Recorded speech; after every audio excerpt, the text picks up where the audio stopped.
Hi friends, my name is Richa. This video is about IELTS Academics Writing Task 1. And the next 15 minutes of this video will give you the strategies and the confidence to write a perfect writing task 1 for your IELTS Academics exam.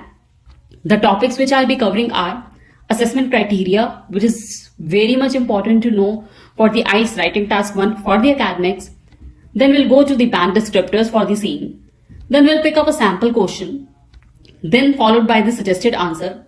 Then most importantly, I'll be talking about the keywords, strategies, structures, and more importantly, what to write and not to write in order to get at least 7 band in your writing task 1. Then lastly, we'll have a look on the exhaustive list of the vocabulary, which is very much needed for a perfect writing task 1. So guys, watch this video till the end to gain the confidence, because confidence is the key to success. Let's begin with understanding the 4 basic assessment criteria on which you are given your desired band score. And these criteria are task achievement, coherence and cohesion, lexical resource, grammatical range and accuracy. And these criteria are equally weighted. Friends, in order to understand that how you are really required to perform on the basis of these criteria, we really need to dig into the band descriptors. These band descriptors give you the details of all the criteria, that what you are allowed to do and how many mistakes or errors you can really afford in the respective bands. So let's have a detailed look on the 7 band, as the score is really very healthy and been accepted widely by various institutes and colleges across the world. For the task achievement in band 7, in the academic section, you are required to present a clear overview of the main trend, differences or the stages. That is, you clearly present and highlights the key features, bullet points, and could be more fully extended. In terms of coherence and cohesion, you logically organizes the information and there is a clear progression throughout. And you use a range of cohesive devices appropriately, although there may be some under or over usage of the same. Now, this signifies that couple of 1 or 2 mistakes are allowed in this criteria. Then comes the lexical resource. Herein, you use a sufficient range of vocabulary to allow some flexibility and precision. You use less common lexical items with some awareness of style and collocation, and also may produce occasional errors in the choice of words, spelling, and error in the words formation. Lastly, in the grammatical accuracy and range, you have to use a variety of complex structures, produce frequent error-free sentences, you have good control of grammar and punctuation, but may make a few errors. So overall, 7 band, you are undoubtedly required to show your good command over the English written abilities, and you can have couple of mistakes in these criteria. After having assessed the criteria on which you are marked on your writing task 1, let's have a more in-depth understanding of what is it all about in the academics paper. As its weightage is only 33% on the overall score of your writing section, so I highly recommend that you should not spend more than 18 to 20 minutes, which includes your planning, writing, and the revision of the report in the writing task 1. Then comes the structure, and it's really very important that you follow either of the 2 structures so that you can have an impressive essay for the examiner. First structure says that you should start with the introduction paragraph, followed by the 2 body paragraphs, then the overview, or you can have your introduction paragraph followed by the overview and then your 2 body paragraphs. The word limit is very important. You shouldn't write beyond 180 words, and the bracket of 150 to 180 words is equally healthy in order to present that you have a very good command on your written ability. As it is an academic paper test, so you should write a formal style of writing in your writing task 1. Now comes the types of questions on which you will be asked to write an essay or the report in your writing task 1, and these are bar chart, line graph, table chart, pie chart, process diagram, map, or multiple graphs. Multiple graphs basically involve the combination of the 2 other graphs which are mentioned above. In writing task 1, you are required to write a short report about the main features given in the question in the form of some graphics which we have discussed just now. Now comes the strategies which you are required to follow not only on the exam but while practicing the questions before the exams.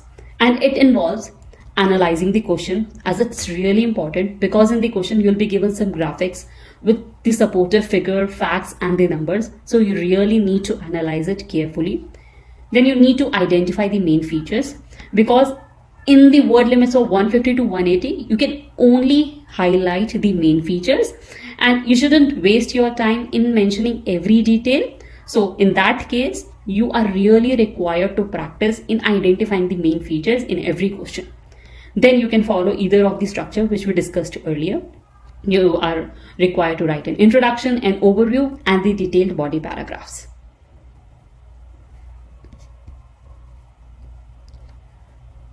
Now, after having discussed the assessment criteria and the basic strategies, the types of question, and what we really need to take care while answering the writing task 1, let's have a look on the sample question and an answer which will actually give you at least 7 band in your writing task 1 in academics paper.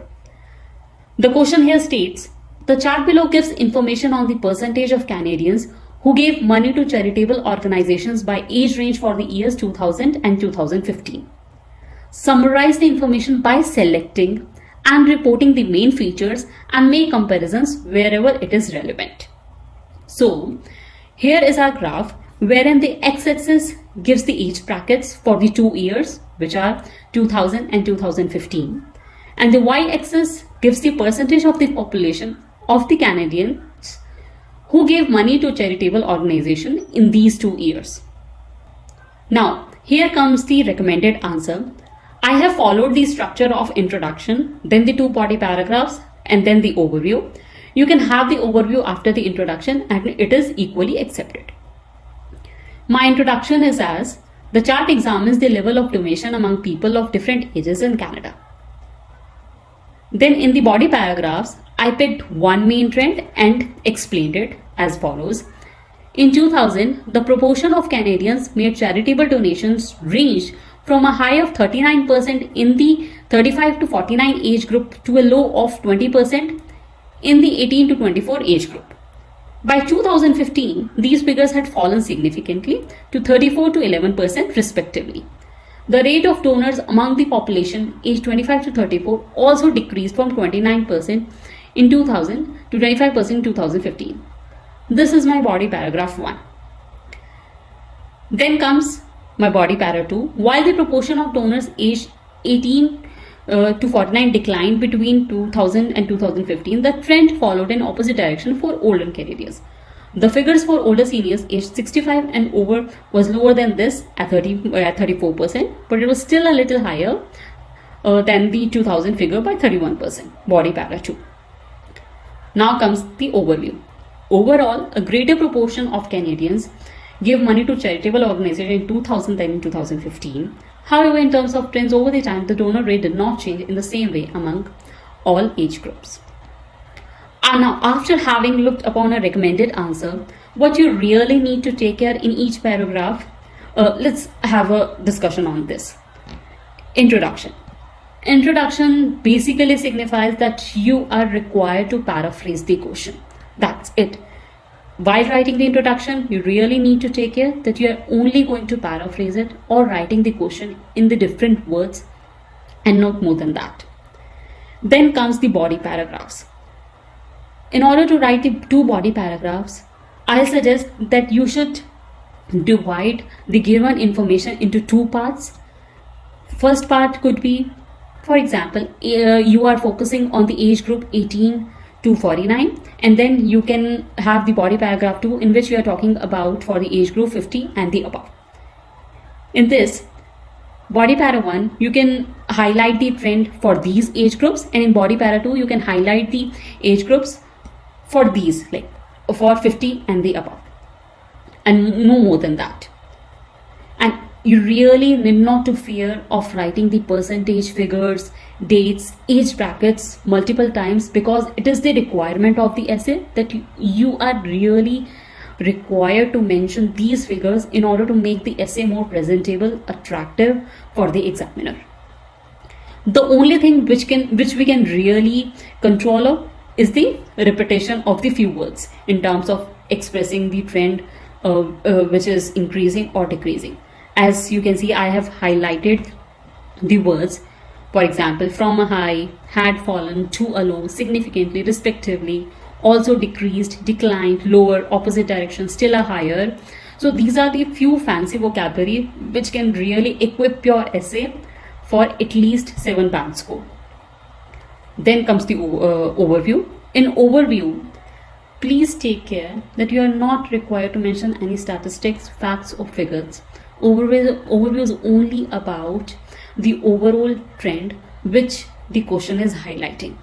If you have any contrasting trend which you can highlight it, then you're most welcome to write it, as I have mentioned it here by writing the word however. Otherwise, you really need not to worry about expressing any figures in the overview paragraph. Now, after having looked upon on the assessment criteria, the basic structure, time limit, word limit, and the strategies, let's have a look on the different vocabulary which you can use in your writing task 1 and make your essay worth at least 7 band. For the introduction, you can use the range of words which are given here. For example, for the introductory words, you can use the given, the supplied, the presented, the shown, the provided, followed by the type of visual, which could be pie chart, presentation, process, table, and so on, followed by the word, which could be compares, depicts, describes, expresses, illustrates, outlines, and so on. For an overview, you can select any one of these phrases: as a general trend, as is observed, as an overall trend, overall, in general, in common, and so on. For body paragraphs, you really need to look for the major trends, be it an increasing trend, decreasing trend, flat trend. If you find any similarities, differences, then in order to explain that trend, you need to have a range of vocabulary. Now let's have a look on the same. For the similarities and differences, you can use absolutely the same as, exactly the same as. For almost the same, you can have almost the same as, nearly the same as, and not the same, you can have the reverse is the case, and so on. For the language which could be used to describe the changes, for the increasing change, you can use doubled, move upward, soared, upsurge. For the neutral increasing change, you can have climbed, improved, improvement, decrease. For slow, you can have an upward trend, upward tendency. And for the decreasing trend, you can have collapsed, dropped, plunged, fall, slide, reduction, dipped, slung, and so on. And for no change, you can use leveled out, plateaued, remains static, the same, unchanged, and the list is really endless. For up and downs, you can use changes intermittently, erratically, and so on. For the points which mentions highs and lows in the graph, you can use hit rock bottom, the lowest point, culminated at, hit the peak, and so on. For adverbs and adjectives to describe the changes in the graph, you can have considerably, dramatically, enormously, overwhelmingly, sharply, moderately, progressively, steadily, fractionally, and so on. For the words and phrases for approximation, you can have the list is as mentioned below: about, almost, approximately, around, just about, just below, just over, just under, and so on. For the words and phrases to express time, we have the options between, from, in, on, followed by the date and month or the year, whichever mentioned in the question, during the year, over the period, over the next few days, weeks, and so on. Last but not the least, language for presenting percentages, and this is mentioned on the screen. In order to excel in writing task 1 in academics paper, you need to equip yourself by understanding the assessment criteria, managing the time, really have the control on the words on which you express your ideas, analyze the question very well, and have the vocabulary which we have discussed in these videos, so that when any question comes, you are equipped to express the trend with the fancy words and the nice collocations in order to get the desired score. So all the best. Thank you friends for watching this video. If you find the content useful, kindly like this video and share the same to help others. Also, you can subscribe to my YouTube channel for more videos.